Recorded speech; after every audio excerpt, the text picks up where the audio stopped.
Metro TN news channel நேயர்களுக்கு வணக்கம்.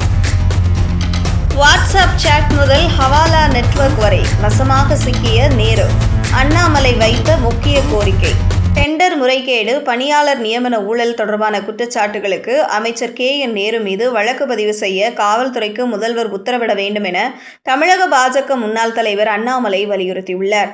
திமுக அமைச்சர் KN நேரு நகராட்சி நிர்வாகத்துறையில் கழிப்பறைகள் அமைத்தல், அவுட் சோர்சிங், நபார்டு திட்டங்கள், கட்டட நிர்மாணம், தூய்மை பணியாளர்கள் பணிக்கான அவுட் சோர்சிங் ஒப்பந்தங்கள், தூய்மை பணியாளர்கள் குடியிருப்பு திட்டங்கள் உள்ளிட்ட பல்வேறு ஒப்பந்தங்களுக்கு லஞ்சம் வாங்கியதாகவும், வேலை வாய்ப்புகளுக்கு லஞ்சம் வாங்கியது என 1020 கோடி ரூபாய் ஊழல் நடந்துள்ளதாக தமிழ்நாடு DGPக்கு அமலாக்கத்துறை கடிதம் எழுதியுள்ளது.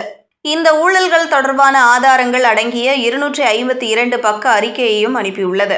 இந்த ஆதாரங்களின் அடிப்படையில் KN நேரு மீது வழக்கு பதிவு செய்ய வேண்டும் என்று தெரிவிக்கப்பட்டுள்ளது. இந்நிலையில் டெண்டர் முறைகேடு, பணியாளர் நியமன ஊழல் தொடர்பான குற்றச்சாட்டுகளுக்கு அமைச்சர் KN நேரு மீது வழக்கு பதிவு செய்ய காவல்துறைக்கு முதல்வர் உத்தரவிட வேண்டும் என தமிழக பாஜக முன்னாள் தலைவர் அண்ணாமலை வலியுறுத்தியுள்ளார். இதுகுறித்து அண்ணாமலை தனது எக்ஸ் பக்கத்தில் கூறியுள்ளதாவது: திமுக ஆட்சியில் ஊழல் நடப்பது என்பது பெரிய விஷயம் அல்ல. ஆனால் தற்போது மலை போல ஆதாரங்கள் இருப்பதால் தமிழக அரசு இதனை தவிர்க்க முடியாது. அமைச்சர் KN நேருவின் கீழ் நகராட்சி நிர்வாகத்துறையில் வேலை வாய்ப்புகளுக்கு 888 கோடி ரூபாய் ஊழலை தொடர்ந்து தற்போது 1020 கோடி ரூபாய் ஊழல் வெளிச்சத்திற்கு வந்துள்ளது. இது தொடர்பாக அமலாக்கத்துறை 252 பக்க அறிக்கையை DGPயிடம் சமர்ப்பித்துள்ளது. அமைச்சர் நேரு தனது உறவினர்கள் மூலமாக ஒப்பந்ததாரர்களிடம் 7.5% முதல் 10% வரை லஞ்சம் வசூலித்ததாக கூறப்படுகிறது. இது இந்த மிகப்பெரிய கொள்ளைக்கு சமம்.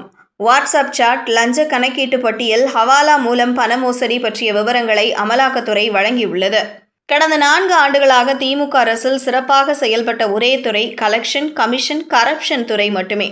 அமைச்சர் KN நேரு விவகாரத்தில் இழுத்தடிப்பதை நிறுத்திவிட்டு டெண்டர் முறைகேடு, பணியாளர் நியமனம் ஊழல் குறித்து அவர் மீது வழக்கு பதிவு செய்ய போலீசாருக்கு முதல்வர் ஸ்டாலின் உத்தரவிட வேண்டும் என்று குறிப்பிட்டுள்ளார்.